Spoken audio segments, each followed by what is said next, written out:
What to look for when you go out to see a home. Part 1. Hi, I'm Amol Heda with Keller Williams Bay Area Estates and author of Thriving Through Ownership.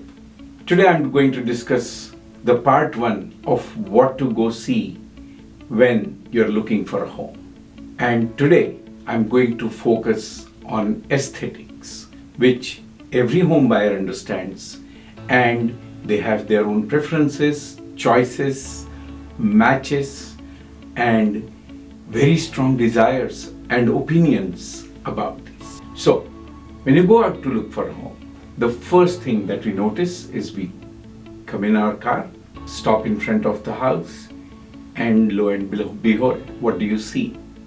The entire home. The curb appeal. How is the sidewalk? How is the lawn in front of the house? Or is there a small park, garden, or a picket fence, a white picket fence, or just a very strong security fence? And then the home itself, whether the neighborhood has mature trees or just a few new trees when it's a brand new community.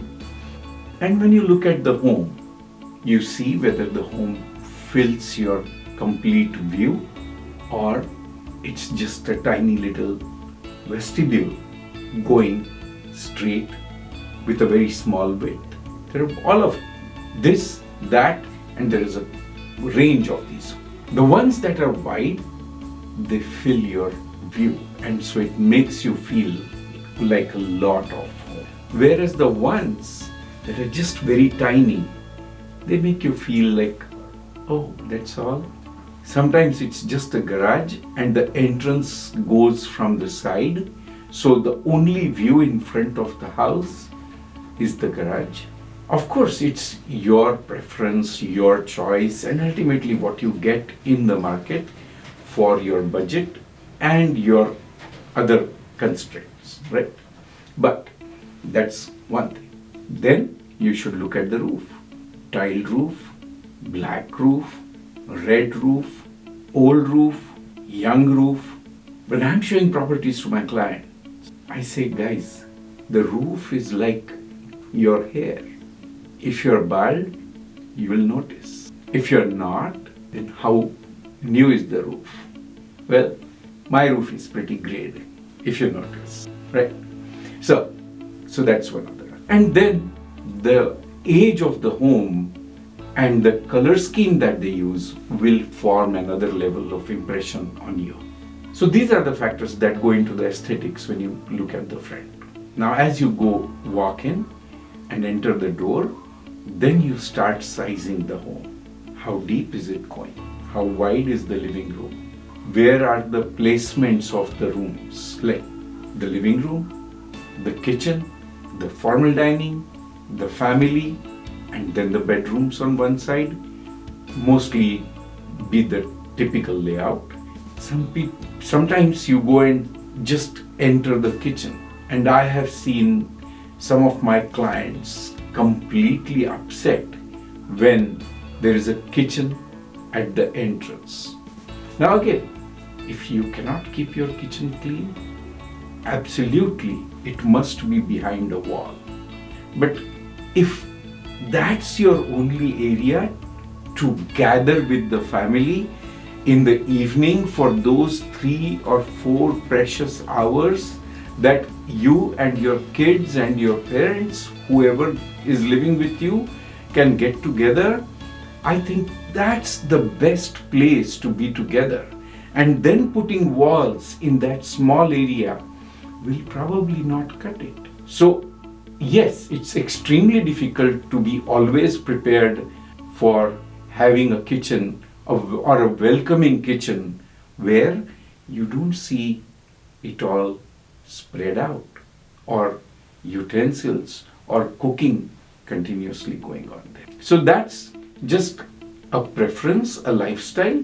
But the older homes used to have all components: a separate living room, a formal dining area that would be accessible to the living room, and then there would be a kitchen which could serve the family room or the formal dining area, and then it would be the family room, which would be right at the end where it would be very private.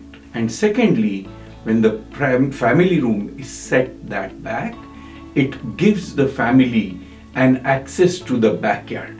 So in California, where summers are enjoyable or 9 months of the years are enjoyable, all that backyard access and a California great room, that is what a lot of homes have, are an enjoyable part of the house. Then let's talk about the kitchen. In the kitchen, people look for the shape. A galley kitchen, like 2.5 feet by 10 feet. Cabinets on both sides, dishwasher, range, microwave, refrigerator, and all that you can do is one person walk. So it's an efficiency kitchen for those people who are solo, who don't want much mix up and somebody else coming in and walking into you all the time. That's the perfect thing, because you can just stretch your hand and get something. You can stretch your hand on the other side and you can get stuff. So it's a very efficiency kitchen, but it's very small. It's typically hidden between walls, and all you can do is look at the kitchen. You can't even spend time with your family sometimes in this galley kitchen. Then there is the rectangular, then there is the open floor plan, and then we have the islands. So all of these are choices. Some of them are your personal choices, while others are dictated by how the neighborhood is coming up, how things are going. What's the style now? These days, a lot of people love the island concept because the family sizes are shrinking. The mom or the dad serves the kids, and if there is an island, it just helps them serve the kids. Modern kitchen. The colors have been slowly going from the brownish, dark or yellow or the oak to the white, blue, and even sometimes you see the magenta color show up in the kitchen on the cabinets. White is a very predominant color. So all these are then your choices. The countertops, the accessibility to the cabinets, whether you have a pantry or not, and whether there is good flow so that you can access every part of the kitchen. Most of the times, the wife will probably straight go to the kitchen. So for sellers, investing in the kitchen will give you the most bang for buck, technically and based on the choices that most households have. Next comes the bedroom and the bathroom. And there, the first one is the master or the owner's suite. The master's thing is going down slowly because the master somehow has a connotation of being called as master and the slave, and that slave does not go very well, and so now we are going towards calling them as the owner's suite. The owner's suite is typically the largest area, and even the bathroom is probably equal to the size of the owner's suite, owner's bedroom. That's the largest one.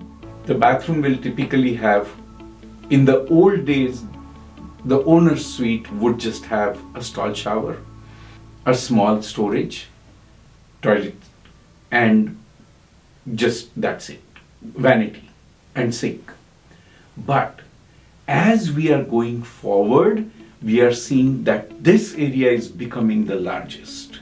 So you have a huge bathroom, you have a stall shower and a soaking tub or a jacuzzi, and you have a huge walk-in closets. I am seeing a trend of having walk-in closets that are almost equal to the size of the bedroom.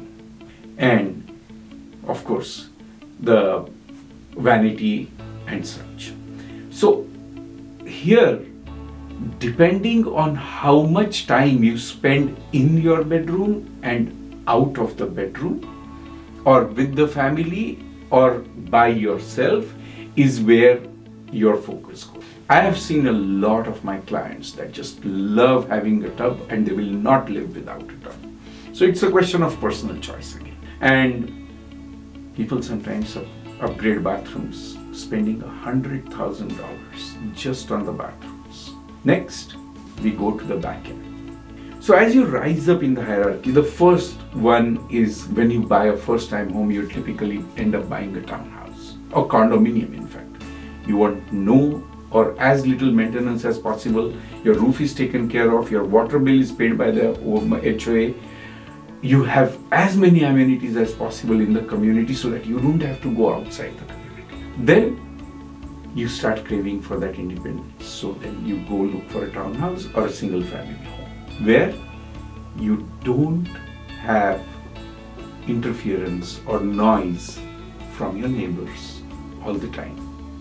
And that's why you go to a single family home.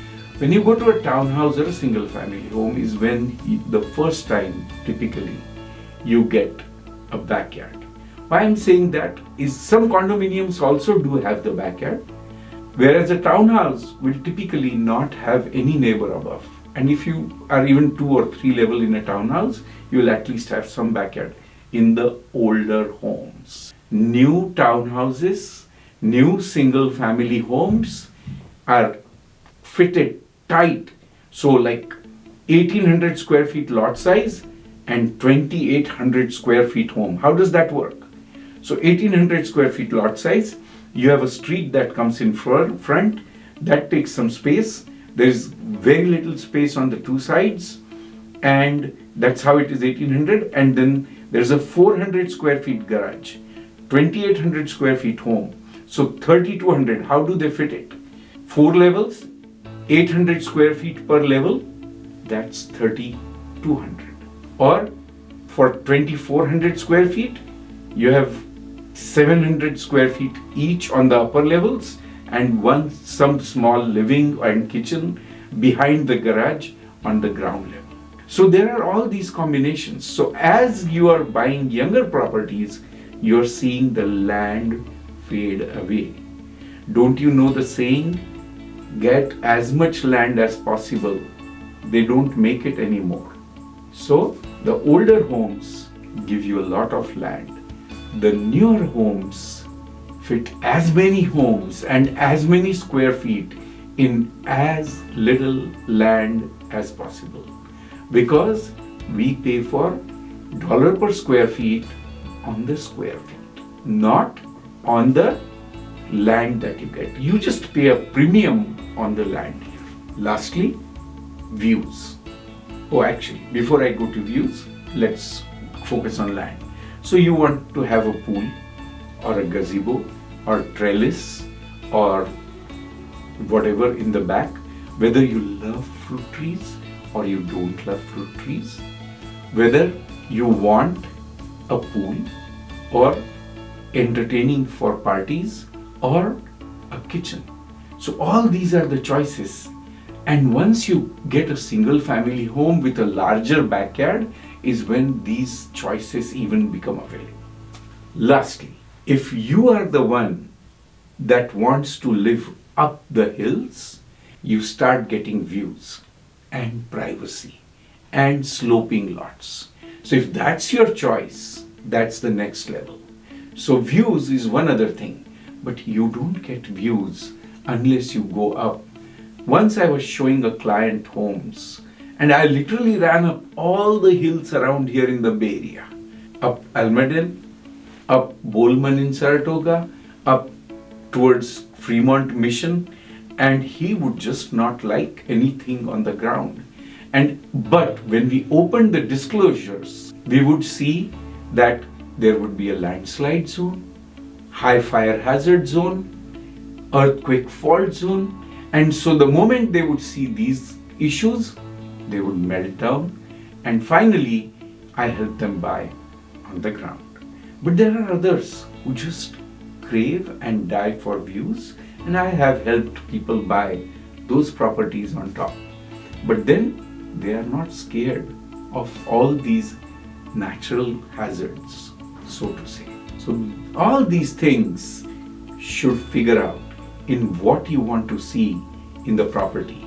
The next episode I'm going to do to show how to evaluate visually. I mean, I do a lot of it. I'm not an inspector. You will not be an inspector because the inspector does 4 to 5 inspections each day and sees so many minute things about properties we can't even believe. They can tell you everything. So next time I'm going to talk about what to see in the property from the eyes of how to value it on features. Do you think you like this video?